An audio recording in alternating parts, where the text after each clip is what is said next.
Bem-vindos ao Finanças a Contar desta semana. O tema é as mais-valias. Sem dúvida nenhuma que devemos saber mais. O programa Mais Habitação, que entrou em vigor em outubro de 2023, veio lançar aqui algumas mudanças ou algumas alterações no que toca às mais-valias imobiliárias. Mas quais serão então estas mudanças? Quais serão os respectivos impactos? É para nos responder a estas e outras questões que temos connosco Inês Ferreira, docente universitária.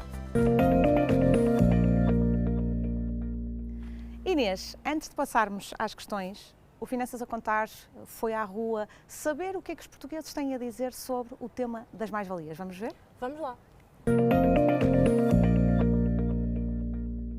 Sr. António, sabe o que é que são as mais-valias dos imóveis? Sei. Basicamente o que eu sei é que quando vendemos um imóvel e não compramos outro, teremos que pagar mais, as mais-valias da venda do imóvel. As mais-valias é o dinheiro que sobra relativamente à compra, ao dinheiro que se investiu, que se tem que dar ao banco, e o valor da venda. E se lhe perguntasse quais são as despesas e encargos que podem ser deduzidos às mais-valias, tem alguma noção? Quanto às ações, acho que é basicamente... Por exemplo, o certificado energético? Sim. Tudo o que tem a ver com a transação da compra do novo empreendimento. O que gostaria de saber mais sobre este tema das mais-valias imobiliárias? Sim, acho que deveria haver mais programas informativos. Há muita gente que não faz ideia o que é uma mais-valia. Aliás, eu própria ainda tenho dúvidas. Já alguma vez teve mais-valias associadas a... E foi difícil tratar do processo ou ter informação sobre? Não, porque me informei nas pessoas corretas. Porque basicamente quando tive que meter o IRS, tive que saber o que tinha que fazer. Portanto, daí informei-me com as pessoas corretas e elas explicaram-me. Não foi difícil. Para saber mais vai ter que ver o Finanças a Contar. Muito obrigada. Inês, bem-vinda ao Finanças a Contar. Obrigada. O que é isto então das mais-valias? Portanto, as mais-valias imobiliárias correspondem a um ganho, portanto, a um rendimento que um determinado indivíduo obtém quando procede à venda de uma casa. Vou dar aqui um exemplo, portanto, temos um determinado indivíduo, vou dar um exemplo fictício, temos o nosso Bernardo, que adquiriu um imóvel em 2022 pelo preço de 20 mil euros, entretanto, em 2023 alienou, vendeu este imóvel por 40 mil euros, portanto, no fundo vai ter aqui um lucro de 20 mil euros. Isto, no fundo, vai ser a mais-valia associada a esta transação imobiliária, a esta venda deste imóvel. Quais são as taxas aqui associadas às mais-valias imobiliárias? As taxas associadas neste momento são de 50%, portanto, o exemplo que eu dei, tínhamos o nosso Bernardo, que tinham aqui um lucro de 20 mil euros, portanto, não vai ser esse lucro de 20 mil euros que vai ser considerado para efeitos de tributação, será tão somente considerado, portanto, o valor de 10 mil euros, portanto, metade desse valor, significa então que o nosso Bernardo vai ser sujeito a uma taxa de tributação de 50% englobada, ou seja, somada com os rendimentos que eventualmente obtenha de outras categorias. Vamos imaginar que o Bernardo é trabalhador dependente, portanto tem o seu salário, associado a este valor de 20 mil euros serão somados os salários que detém aqui e obtém da sua atividade. E quando é que são pagos estes impostos? Também é importante É muito importante perceber quando é que são pagos estes impostos. Portanto, aqui o nosso Bernardo deverá proceder ao preenchimento da declaração de IRS, portanto, onde declara os rendimentos obtidos no ano 2023 e não poderá descurar, portanto, não poderá esquecer-se, que muitas das vezes acontece, não poderá esquecer-se de preencher e de declarar ao Estado que teve aqui uma venda de um imóvel. Portanto, deverá fazer constar esta venda num campo próprio, que é o nosso anexo G, mais especificamente no quadro 4, onde deve fazer constar o momento da realização. O que é isto do momento da realização? O momento temporal em que vendeu o imóvel, bem como o valor pelo qual o vendeu, os tais 40 mil euros. E não pode esquecer-se também de colocar o momento da aquisição, portanto, quando comprou o imóvel, por que valor comprou e, muito importante, e ressalvo que não poderá esquecer-se também das despesas tidas com a aquisição do imóvel, nomeadamente o IMT, que é o Imposto Municipal sobre as Transmissões, e o Imposto de Selo, porque no fundo foram despesas associadas à aquisição e que vão reduzir depois efetivamente o imposto imposto a pagar se houver lugar a esse pagamento. Uma das alterações também introduzidas aqui pelo Mais Habitação foi o regime de exclusão da tributação das mais-valias decorrentes da venda, no caso de ser habitação própria permanente, e que sejam reinvestidas no imóvel para o mesmo fim.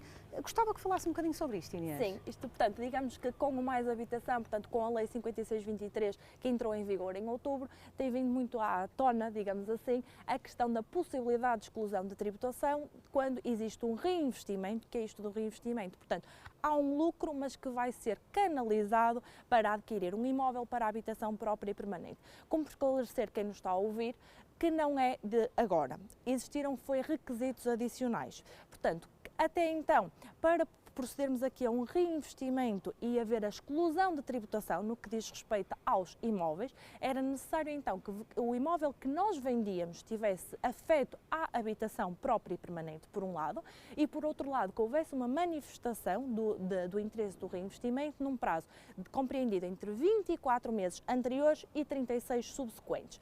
Com esta nova lei, portanto, com o nosso programa Mais Habitação, foram adicionados aqui requisitos, nomeadamente é necessário que o imóvel vendido tenha sido domicílio fiscal do sujeito passivo, quando me refiro ao sujeito passivo, o indivíduo que vende, ou o seu agregado familiar nos 24 meses anteriores, portanto, não pode ser só um imóvel afeto à habitação própria e permanente, há necessidade de comprovar através de documentos que é o domicílio fiscal, e um segundo requisito, há uma necessidade que o indivíduo, portanto, que pretende fazer valer aqui o reinvestimento para a exclusão de tributação, não tenha beneficiado desta exclusão nos 3 anos anteriores.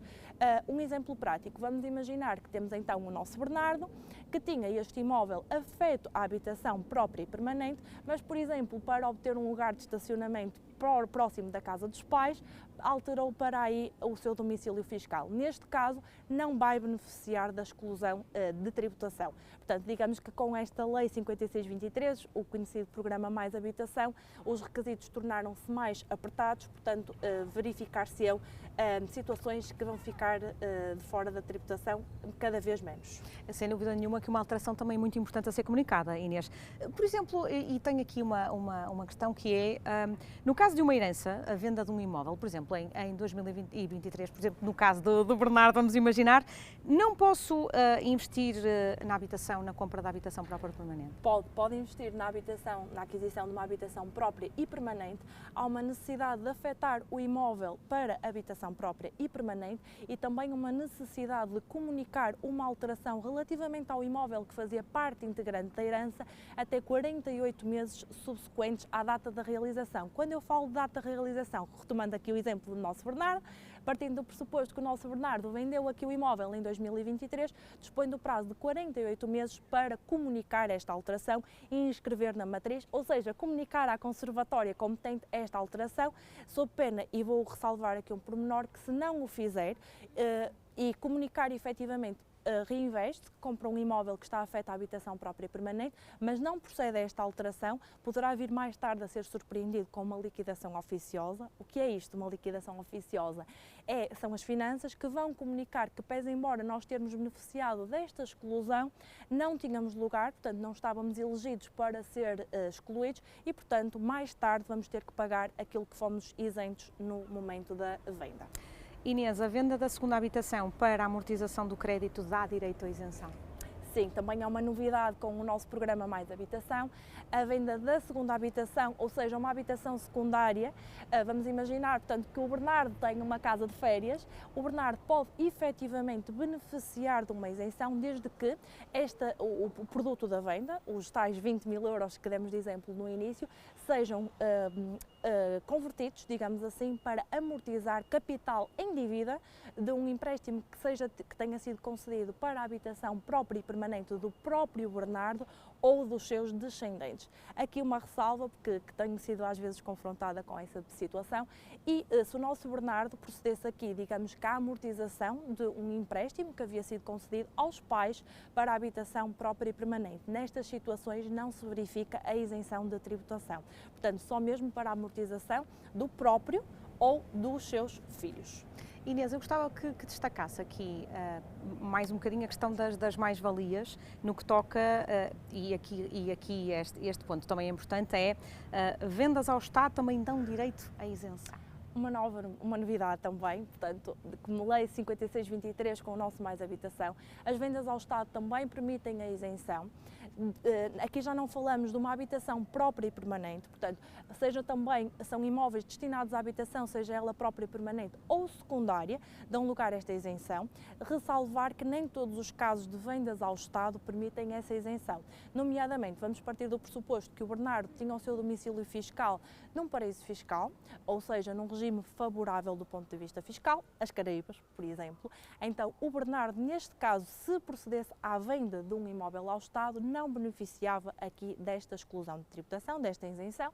E, por outro lado, se o Bernardo tivesse obtido este ganho, portanto, estes 20 mil euros que eu retomo sempre como exemplo, mas tivesse exercido o direito de preferência, o que é isto, o direito de preferência?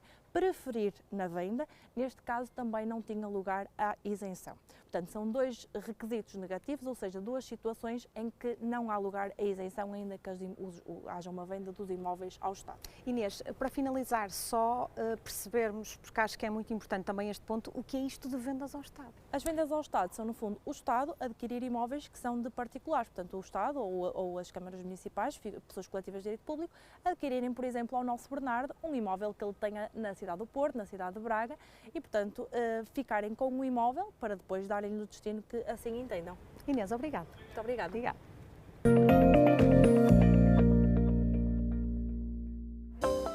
E antes de terminarmos, vou deixar-lhe aqui algumas dicas práticas sobre o tema de hoje. Reinvista as mais-valias em habitação própria permanente, analise as situações de isenção, também muito importante, e esteja atento aos prazos do pagamento e também aos prazos das respectivas isenções para que nada falhe. Toda a informação é necessária. Já sabe, por hoje ficamos por aqui. Contamos consigo no próximo programa, mas pode sempre enviar as suas dúvidas ou questões para o e-mail habitual finançasacontar@portocanal.pt. Conto consigo na próxima semana. Até lá, fique bem!